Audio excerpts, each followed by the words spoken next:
Welcome to Tej education. Madhya Pradesh police परीक्षा के लिए भाई साइंस का ये कैप्सूल सीरीज के अंतर्गत चौथा वीडियो है।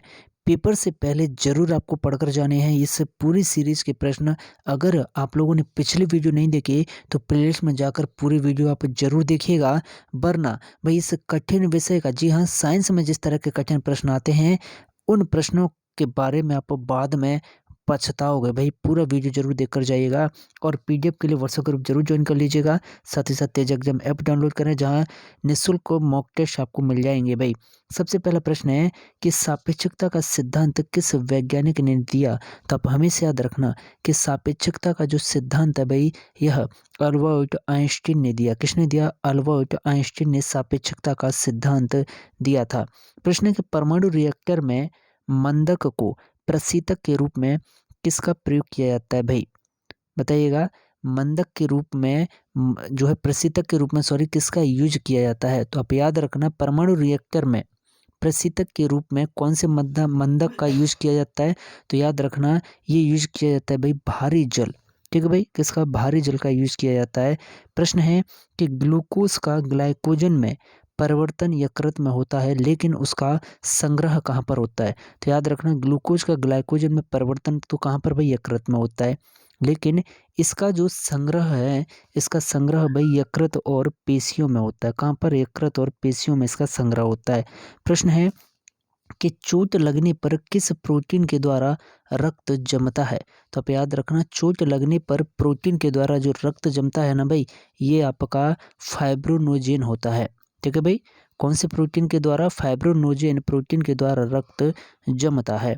नेक्स्ट प्रश्न है कि मलेरिया रोग का प्रमुख कारक क्या है। तो आप याद रखना कि मलेरिया रोग का जो प्रमुख कारक होता है भाई ये प्लाज्मोडियम होता है। क्या होता है? प्लाज्मोडियम मलेरिया रोग का प्रमुख कारक होता है।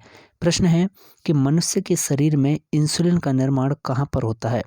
तो आप याद रखना मनुष्य के शरीर में इंसुलिन का जो निर्माण है यह अग्नाशय में होता है। कहाँ पर होता है? अग्नाशय में इंसुलिन का निर्माण होता है।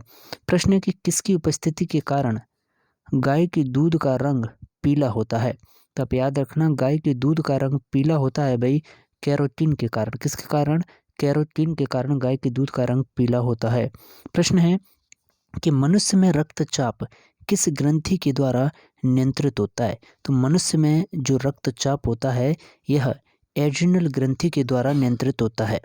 प्रश्न है कि जब किडनी काम करना बंद कर दे तो निम्न में से कौन सा पदार्थ जमा होता है। तो आप याद रखना जब किडनी काम करना बंद कर दे तो भाई कौन सा पदार्थ जमा होता है। याद रखना रक्त में अपशिष्ट पदार्थ जमा हो जाते हैं अगर किडनी ही काम करना बंद कर देगी तब। प्रश्न है कि निम्नलिखित में से कौन सा एंजाइम है जो रक्त का थक्का बनाने के लिए आवश्यक होता है। तो रक्त का थक्का बनाने के लिए जो एंजाइम आवश्यक होता है वो है थ्रोम्बिन। कौन सा होता है भाई? थ्रोम्बिन रक्त का थक्का बनाने के लिए आवश्यक होता है। प्रश्न है कि घरेलू विद्युत उपकरणों में प्रयुक्त सुरक्षा फ्यूज तार किस धातु से बना होता है भाई।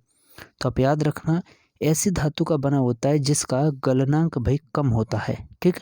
नेक्स्ट प्रश्न है कि प्रत्यावर्ती धारा को दिष्ट धारा में किसके द्वारा बदला जाता है। तो आप याद रखना कि प्रत्यावर्ती धारा को भाई दिष्ट धारा में बदला जाता है रेक्टिफायर के द्वारा। ठीक है भाई।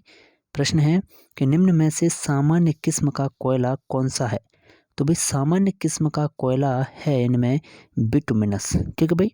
प्रश्न है कि निम्न में से एनीमोमीटर का उपयोग क्या मापने में किया जाता है। तो आप याद रखना कि एनीमोमीटर का जो उपयोग है भाई यह पवन का वेग मापने में किया जाता है। किसमें?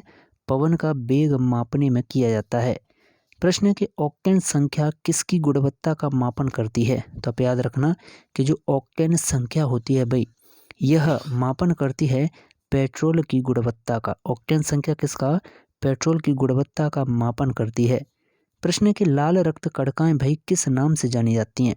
तो आप याद रखना कि जो लाल रक्त कणिकाएं होती हैं ये इरिथ्रोसाइट्स नाम से जानी जाती हैं। किस नाम से भाई? लाल रक्त कणिकाएं इरिथ्रोसाइट्स नाम से जानी जाती हैं। प्रश्न है कि मानव शरीर में हीमोग्लोबिन का कार्य क्या होता है। तो आप याद रखना कि मानव शरीर में हीमोग्लोबिन का जो कार्य है भाई ये होता है ऑक्सीजन का परिवहन करना। क्या है?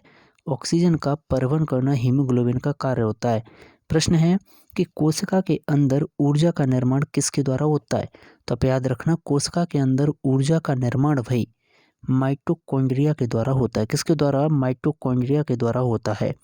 प्रश्न है कि निम्नलिखित में से कौन सी ग्रंथि है जो वृद्ध अवस्था में भाई लुप्त हो जाती है।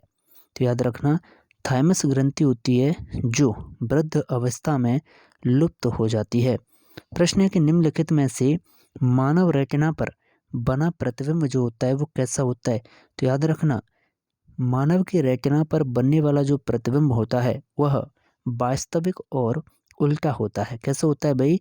वास्तविक और उल्टा प्रतिबिंब बनता है मानव के रेटिना पर। तो साइंस के भाई ऐसे ही शानदार प्रश्न देखने के लिए आप प्लेलिस्ट में जाइएगा और साइंस के कैप्सूल वीडियोज आप जरूर देखिएगा।